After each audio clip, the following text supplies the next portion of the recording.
Pendidikan tentu tidak bisa dilepaskan dari evaluasi. Di masa pandemi, guru yang seharusnya menjadi garda terdepan dalam mengatasi permasalahan pendidikan kini sedang mengalami jalan buntu. Guru kebingungan dalam menentukan evaluasi pendidikan di masa pandemi. Perkenalkan, nama saya Naufaluddin Ihya Ulumuddin, mahasiswa sosiologi angkatan 2018, akan membahas secara tuntas tentang masalah evaluasi pendidikan di masa pandemi dengan judul Mendidik di Ruang Hampa.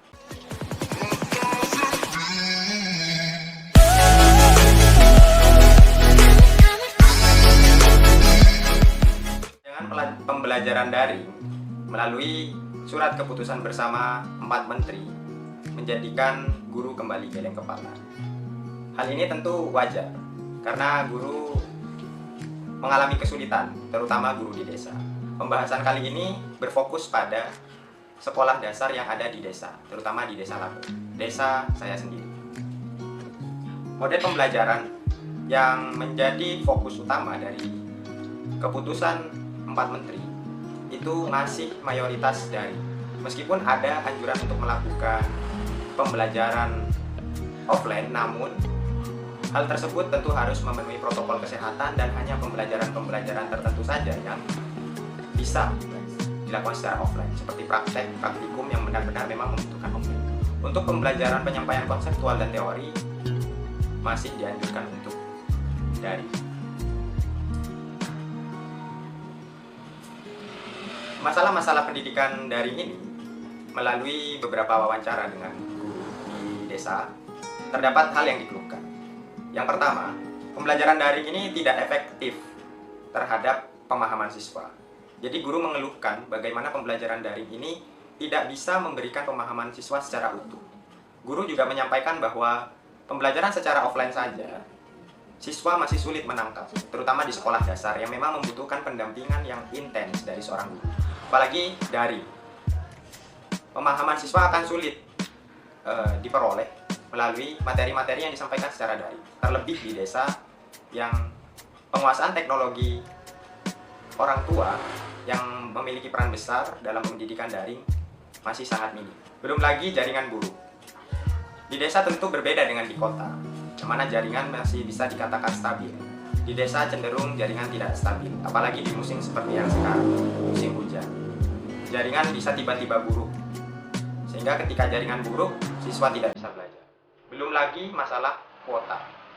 Kuota yang tidak mencukupi, kuota yang tidak terjangkau. Mungkin pemerintah sudah mengkonsep bagaimana kuota belajar itu bisa dijangkau oleh seluruh kalangan masyarakat.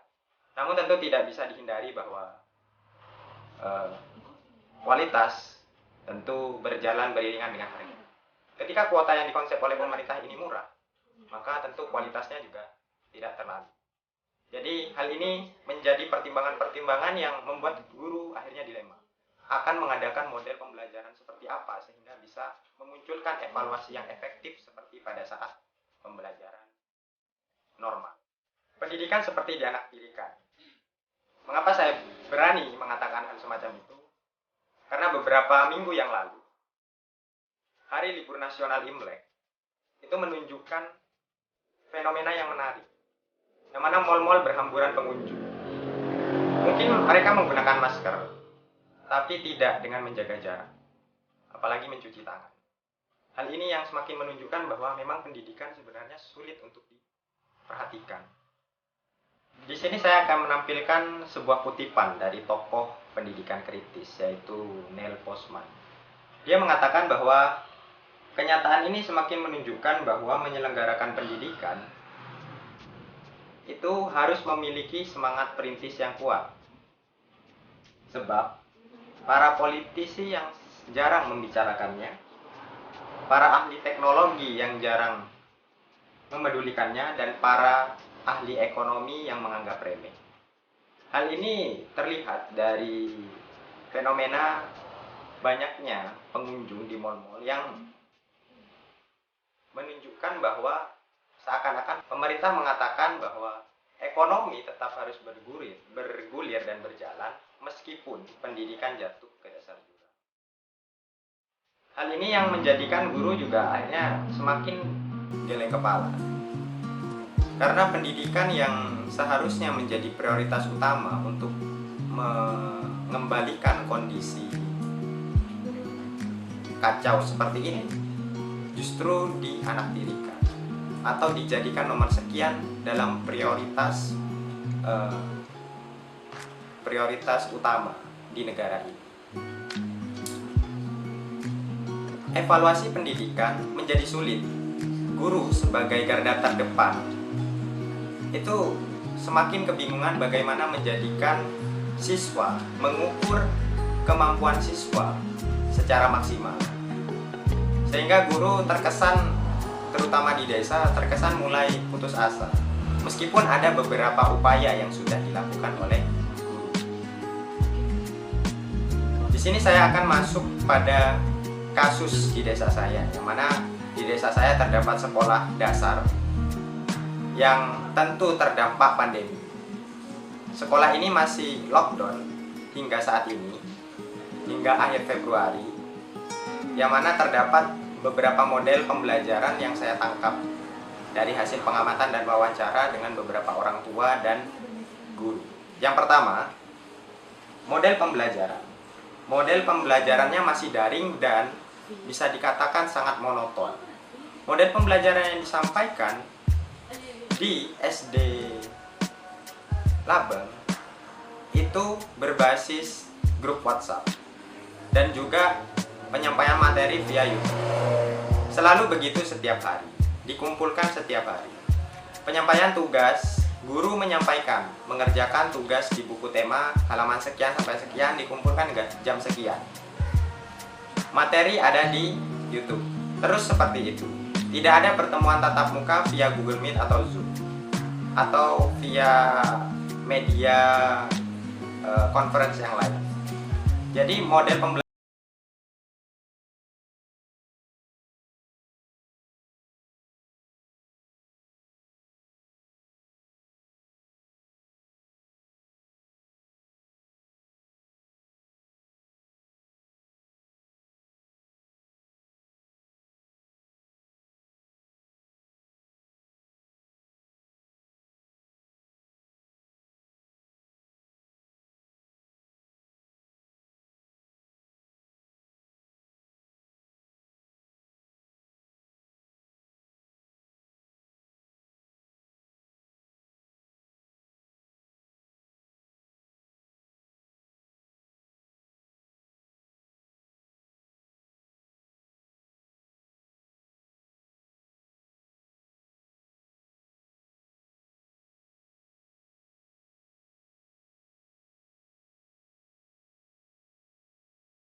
tengah semester dan akhir semester.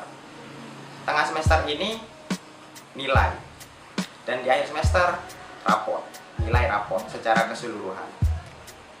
Nah, sempat terdengar dari seorang guru yang menunjukkan keputusasaannya, mulai keputusasaannya.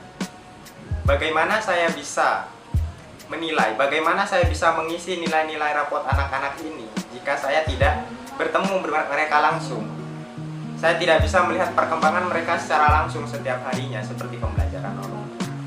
Jadi ini keluhan seorang guru di desa akibat pandemi, akibat sekolah negeri yang masih di lockdown. Selain sistem penilaian, juga ada konsep evaluasi, yang mana salah satunya konsep evaluasi berbasis kelas. Hal ini saya pelajari dari mata kuliah evaluasi pendidikan, kajian evaluasi pendidikan. Konsep berbasis kelas ini artinya guru menilai siswanya selama proses pembelajaran di kelas. Evaluasi ini di masa pandemi tentu tidak berjalan, utamanya di desa yang tidak pernah ada kelas, tidak pernah ada siswa berkumpul dalam satu ruangan dengan ada guru di dalamnya sebagai fasilitator. Hal ini akhirnya semakin sulit menciptakan pendidikan yang berbasis kelas. Penilaian evaluasi pendidikan yang berbasis kelas. Dan yang keempat, tentang capaian pembelajaran. Guru akhirnya menyerah dengan idealismenya sendiri. Guru yang biasanya mengharapkan, berusaha untuk menjadikan siswa memiliki kualitas yang tinggi dalam proses akademis, hanya harus menurunkan ekspektasinya, harus menurunkan standar idealismenya. Sehingga guru bisa mengatakan, karena pandemi, wajarlah anak-anak tidak bisa menyelesaikan soal semacam ini karena memang tidak diberikan pembahasan. Hal ini yang akhirnya jika dibiarkan terus-menerus akan menurunkan kualitas sumber daya manusia. Karena pendidikan salah satu lembaga yang paling penting, yang sangat penting untuk bisa menciptakan produk-produk sumber daya manusia yang berkualitas dan berpikir kritis. Pendidikan di masa pandemi yang memaksa sekolah lockdown dan siswa-siswa sekolah dasar belajar di rumah tentu menjadikan peran utama orang tua menjadi krusial. Namun di desa, asumsi guru terkait peran orang tua ini berpandangan bahwa orang tua masih gagap teknologi. Orang tua di desa masih gagap teknologi rata-rata. Sehingga guru tidak berani untuk melakukan pembelajaran via daring, melakukan pembelajaran dengan aplikasi Google Meet, yang mana bisa bertemu secara langsung antara guru dan siswa melalui aplikasi virtual. Nah, hal ini jika guru mencoba untuk melakukan terobosan ini, guru khawatir akan terjadi kegaduhan di desa. Karena para orang tua yang gagap teknologi tersebut akan panik. Bagaimana bisa mereka harus beradaptasi secepat itu dengan model pembelajaran daring. Keikutsertaan orang tua dalam pembelajaran dan evaluasi pendidikan di rumah menjadi sangat krusial. Orang tua harus mendampingi anaknya jika benar-benar ingin anaknya mendapat pendidikan dan pembelajaran yang berkualitas. Orang tua harus ikut mendampingi menjelaskan apa yang tidak diketahui anaknya. Karena sejauh ini, mengingat permasalahan yang tadi bahwa anak cenderung mengerjakan tugas melihat jawaban-jawaban dari Google, ini hanya sebatas jawaban terus selesai, tidak menuju ke penjelasan dan nalar yang komprehensif. Hal ini yang menjadikan orang tua berperan sangat penting. Namun bagaimana dengan orang tua yang mereka sebenarnya tidak menempuh pendidikan? Mereka hanya berharap anaknya bisa lebih mendapatkan pendidikan daripada dirinya. Sehingga dia tidak bisa membagi pengalaman, membagi caranya belajar dulu ke anak-anaknya. Hal ini yang akhirnya menjadi permasalahan yang komplit dalam pendidikan di desa. Terutama bagaimana mengevaluasi, bagaimana melihat perkembangan anak, melihat kekurangan anak, sehingga kedepannya bisa ditemukan sistem pendidikan yang bisa berkualitas, lebih berkualitas. Yang ketiga, pembelian kuota internet dan pulsa itu menjadi beban baru bagi keluarga. Orang tua yang selama ini di desa bekerja untuk memenuhi kebutuhan primer saja itu masih cukup kesulitan. Kali ini kuota menjadi kebutuhan primer tambahan bagi anak-anaknya untuk sekolah. Hal ini yang akhirnya memunculkan dilema baru dari seorang guru. Selain asumsi gagap teknologi kepada orang tua, guru juga berasumsi bahwa jika menggunakan Google Meet dan Zoom, guru akan membebani orang tua dengan kuota. Karena menggunakan aplikasi tersebut tidak memakan biaya yang murah, sehingga perlu pengorbanan ekonomi juga. Namun sebelum menyerah, guru melakukan beberapa upaya untuk bisa beradaptasi di masa pandemi, utamanya guru di desa. Karena konteks kasus yang saya bahas kali ini adalah di desa tempat saya tinggal. Guru yang pertama melakukan upaya tatap muka secara bertahap, namun tidak setiap hari. Guru membawa siswa-siswinya ke rumahnya karena sekolah tidak bisa digunakan untuk belajar sekarang karena di lockdown. Sehingga guru berinisiatif untuk mengajak siswa-siswinya ke rumah 1 minggu, 1 kali atau 2 kali, untuk mengontrol bagaimana tugas-tugas selama 1 minggu dikerjakan dan apakah dari siswa memunculkan kebingungan atau pertanyaan-pertanyaan yang bisa dijelaskan secara komprehensif oleh guru. Sehingga guru mengagendakan hal tersebut. Dan sekaligus guru juga dari hal tersebut menentukan evaluasi, melakukan evaluasi kepada siswa-siswanya, sehingga untuk tugas-tugas pada minggu berikutnya dan model pembelajaran pada minggu berikutnya bisa berbasis permasalahan yang ada di minggu sebelumnya atau hasil evaluasi dari minggu sebelumnya. Namun model pembelajaran ini diakui oleh guru tidak efektif, tidak seperti model pembelajaran di kelas, di ruang kelas, terutama di desa. Karena ruang kelas itu seperti memiliki energi yang bisa membangkitkan gairah dan semangat siswa untuk belajar secara semangat, dengan memakai seragam, dengan berada di tempat duduk, bercanda dengan teman-teman di jam istirahat, membeli makanan dan lain sebagainya. Itu tidak ada di model pembelajaran di masa pandemi. Sehingga ini menurut Kurt Singer disebut sebagai pedagogi hitam. Pedagogi yang merampas kebahagiaan menjadi kebingungan. Jadi pendidikan yang seharusnya membahagiakan, menggairahkan, itu menjadi kebingungan, dan menjadi siswa itu tidak menemukan apa arti dari sebuah pendidikan itu sendiri. Terakhir, terkait evaluasi pendidikan, guru di masa pandemi itu sedang menghadapi tantangan yang begitu besar. Tantangan-tantangan tersebut saya berusaha klasifikasikan menjadi 4. Yang pertama adalah guru tetap harus menjadi guru yang progresif, guru yang tidak menyerah, guru yang terus mengupayakan siswa-siswanya bisa mendapatkan pembelajaran yang layak, bisa mendapatkan pembelajaran yang bisa mengembangkan potensi-potensinya. Yang disebut menurut saya yang meminjam konsep Paulo Freire, yaitu menjadi guru yang progresif, baik dalam segi evaluasi, sistem penilaian, sistem pembelajaran, dan semangat untuk tetap memotivasi siswa untuk terus belajar di keadaan pendidikan yang sedang sulit seperti sekarang. Dan yang kedua, guru juga tetap harus mengupayakan membangun kesadaran kritis.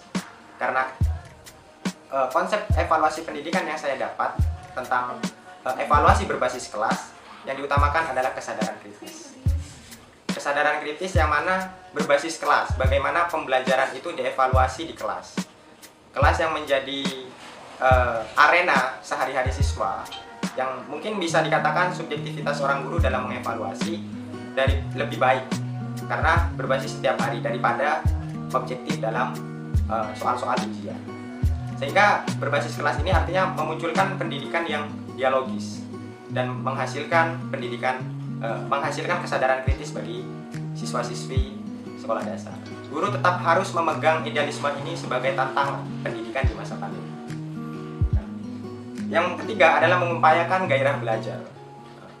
Tentu evaluasi yang paling dasar menurut saya dari pendidikan di masa pandemi ini, guru tetap harus berupaya bagaimana siswa itu bergairah untuk tetap belajar di masa pandemi. Bergairah mengerjakan tugas dan mempertanyakan secara mendalam, tidak sekedar menjawab tugas itu dengan contekan di Google. Jadi gairah-gairah tersebut yang perlu dibangun oleh seorang guru, menjadi tantangan tersendiri. Dan yang terakhir adalah menghadirkan pedagogi pengharapan pada generasi desa. Jadi di desa yang dengan asumsi gagap teknologinya, dengan kesulitan sumber daya ekonominya, membeli kuota, jaringan yang rumit, itu jangan sampai keluhan-keluhan itu mempengaruhi semangat guru dalam mengajar dan mengevaluasi siswa-siswanya di dunia pendidikan. Sehingga guru tetap harus memiliki semangat yang kuat, tetap harus memiliki pemikiran yang progresif untuk bisa mengatasi permasalahan ini. Jika guru sebagai garda terdepan, jika guru yang memiliki daya yang kuat untuk menyelesaikan masalah pendidikan ini tumbang, maka pendidikan kita akan benar-benar jatuh ke dasar jurang. Terkait evaluasi, tentu guru juga lebih peka dan menggunakan konsep baru dalam evaluasi-evaluasi di masa pandemi. Jadi saya pikir video ini saya harapkan bisa memberikan energi untuk para guru di desa yang sedang menghadapi kesulitan evaluasi, sistem penilaian, dan lain-lain dalam pendidikan di desa. Mungkin itu saja yang bisa saya sampaikan terkait evaluasi pendidikan di desa pada masa pandemi, yang semoga bisa bermanfaat. Dan apabila ada salah apa yang saya sampaikan, mohon maaf. Wassalamualaikum warahmatullahi wabarakatuh.